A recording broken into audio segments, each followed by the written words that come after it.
2017 has been a pretty intense year for a number of reasons, but it's also been a pretty special year for new game releases. So much so, in fact, it was really difficult for me to pick any one as my game of the year. Pretty much everything I've played on the Nintendo Switch this year has been a blinder, for instance. Breath of the Wild, Splatoon 2, Super Mario Odyssey, Mario Kart 8 Deluxe, Puyo Puyo Tetris, they're all brilliant. Resident Evil 7 taught me to be afraid again, Life is Strange Before the Storm broke my heart, and Hellblade frankly blew my socks off. It's one of the most powerful games I've experienced in a long time.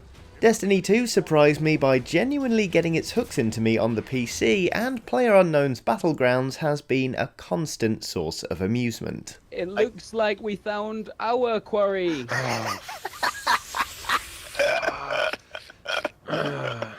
It was really hard for me to settle on any one game, in other words, so to settle matters I decided to go for the game that surprised me the most, and that game was Mario and Rabbids Kingdom Battle.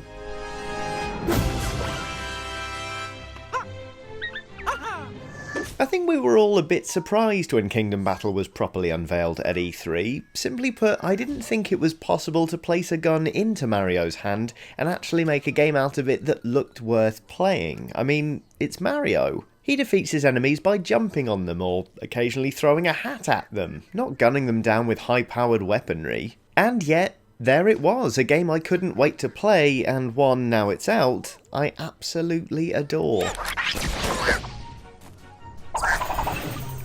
For one thing, Mario and Rabbids Kingdom Battle genuinely holds up as a turn-based tactical shooter. Underneath the cute exterior and wacky characters is a game that forces you to consider your movement, cover, lines of sight, and crucially, how your squad members can help one another out. The special abilities on offer to each character can make all the difference in Kingdom Battle, and using them in conjunction to get around your enemies is as satisfying as solving a challenging puzzle.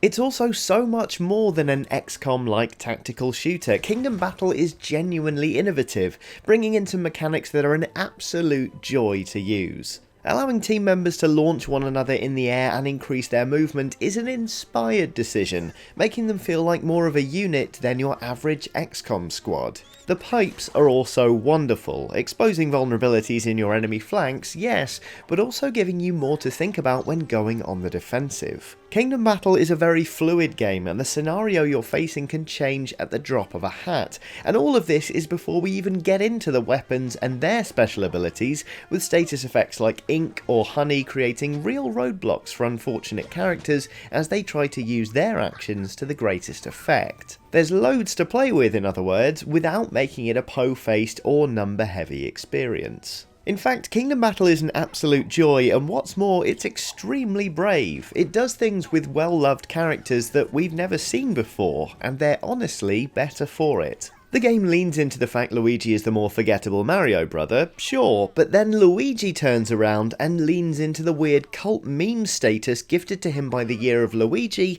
and his Mario Kart 8 death stare. I mean, you see him dab, for crying out loud. Who, honestly, thought that would ever happen? And Rabid Peach is a genuine revelation. She's sassy and independent, and okay, she gets into some pretty terrible scrapes, but she holds up a mirror to how meekly Peach can be depicted in Mario games. Far from being the princess in another castle, she's a selfie-loving drama bomb with a mean streak a mile wide, and all of this is before Peach herself turns up and starts shooting things in the face. And that really is the best thing about Kingdom Battle. It's so wonderfully, gloriously camp. It's colourful and cheerful and deliberately over the top in all the ways you'd expect from a Mario game, but it's also knowing. You almost expect the Rabbids to look straight down the camera and tip you a wink. They seem bewildered at their own presence, like they've just cottoned on to the fact they're in a video game, but they haven't quite processed what that means yet. And it's that exact kind of irreverence that this genre really needed, to be honest, because do you know what XCOM is, apart from brilliant? It's unwittingly camp. Hello, Commander. I love XCOM, I fell in love with Enemy Unknown, I hungrily devoured Enemy Within, and I had a great time royally screwing up my first playthrough of XCOM 2. As much as I love it, however, oh goodness me do I ever struggle to take it seriously. From your squad looking thrilled to be in the Sky Ranger, to the heartfelt shouts of move, move, move as a squaddy runs all of 6 tiles across the map to shoot at a little grey man, hell, even the gibbering noises the soldiers make when they panic, it's all just a bit silly. It's brilliant and it's endearing because it doesn't really know how silly it is, but then that makes it all the sillier still.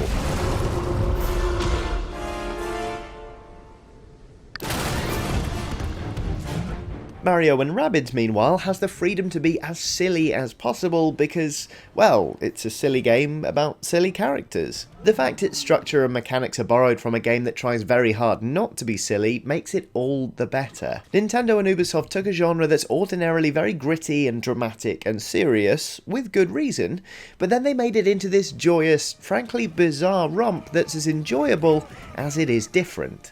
At first glance, it's very easy to underestimate Mario and Rabbids Kingdom Battle. I know I certainly did when I first heard about it, but it's a game that absolutely has got the clout necessary to compete with some of the giants of the genre. And even though I still haven't finished it yet, that is why it's my game of the year.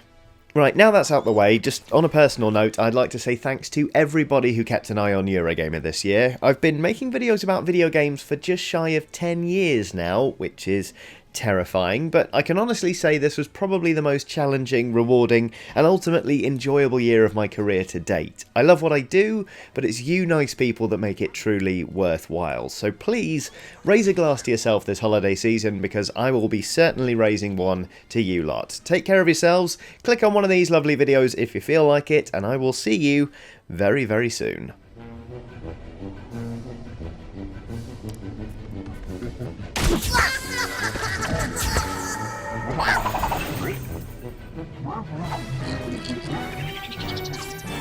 Da-da-da-da!